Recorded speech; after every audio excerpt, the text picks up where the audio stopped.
What is up, guys? Welcome back to another video. My name is Nash, and today I'm going to be talking about what you need to do if you graduate college and you don't have a job, right? Or you find it hard to get a job. So it's easy to talk about, the easiest job to get, the entry-level jobs to get after you graduate from college. But it's common that a lot of people are not going to be able to have jobs, whether it's because of the major that they had or, several issues that lead people to not having jobs. So before I even get into what you need to do if you don't have a job, I'm going to talk about, some of the things that cause people to not have jobs after they graduate and how you can fix this. So first thing is going to be the major, obviously. So this one is not easy to change unless you're willing to work in a different field, right? Let's say you majored in art and you can't really find any art jobs, right? It's hard, right? If you're willing to do maybe something related to, construction work, right? You might be able to get a job in that environment because you're not going to be able to change your major. The best thing you can actually do is going to be to work in an environment that is not related to your major. And the second most common issue is going to be that a lot of people apply for jobs too late. So I'm going to give an example of people that work in business, obviously, because that is where I have worked and that is what I know. So if you're working, let's say in finance, and you want to work for the big corporate companies, right? You can imagine that there's other people that are applying to the same job. So sometimes it takes companies months to even get to your resume, or sometimes they just never get back to you. So if you are applying a month before you graduate, or a week before you graduate, or a week after you graduate, you're going to be waiting, right? So if it's after you graduate, you're going to be waiting a couple months without a job.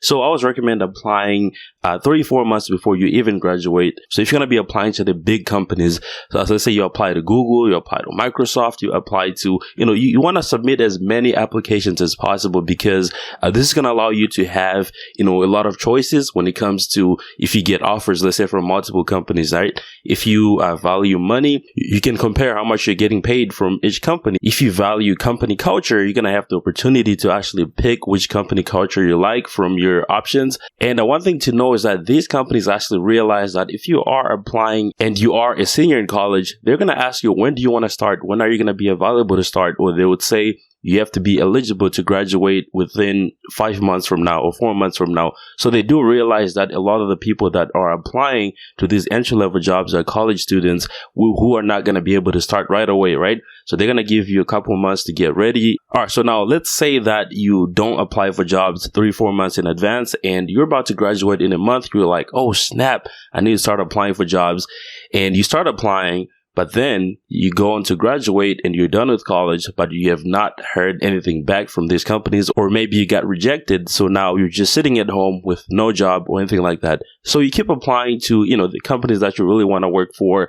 And it's going to take them a while to get to your resume. And sometimes they're just not going to get back to you because, they probably hired someone from college who applied 3-4 months before you applied. You're sitting at home with no jobs and you're applying to the companies that you really want to work for. You're applying for different positions within those companies.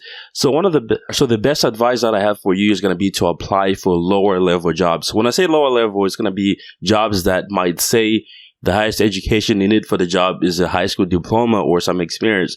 So most of these are jobs that people that have college degrees don't really look at because, they're overqualified in a way. But if you're just graduating from college, you're not really overqualified. All you have is a college degree. And when you get one of these jobs, you're going to be getting a lot of work experience. You're going to be getting used to the work environment. And also, it's going to look great on your resume that you've actually worked a job outside of college. All right, so if you have a degree in business, finance, accounting, business management, or anything like that, do some data entry jobs, right? Those are kind of like the jobs that are on the lower end of business because it's essentially copying data from one source into another, maybe putting it into a different system. So those data entry jobs, they're going to be really easy to get into and they're going to give you a lot of job experience. And also you can do some assistant jobs. You can do, finance assistant. You can do anything really assistant to someone who's in business. All right, so now that you have a job and you're making money from this data entry job, what do? keep applying to those companies that you want to work for. And this is going to be good because you're not just sitting at home applying, you're actually working and making money. And you can add the job that you're doing to your resume, which is just going to make it look great. It's just not going to look like you just graduated from college and you're not doing anything all this time. But it's going to show that you're actually working a job that is going to bring value to the company that you're trying to work for. So that is my advice for you guys. I know a lot of people graduate from college and they just don't get a job. Sometimes it's because you're too late in the application process. So my recommendation is actually working a job that's easier to get, that's going to give you the work experience that you need, and you are going to be able to add that on your resume, and it's going to show that you just didn't stay at home. Alright, so that is pretty much it for this video. Thank you so much for watching. Make sure to go ahead and hit the subscribe button below if you haven't already, and also make sure to go ahead and follow me on Instagram if you want to see some daily updates. I post about random things. But thank you so much for watching. I'll see you guys on the next one. Peace.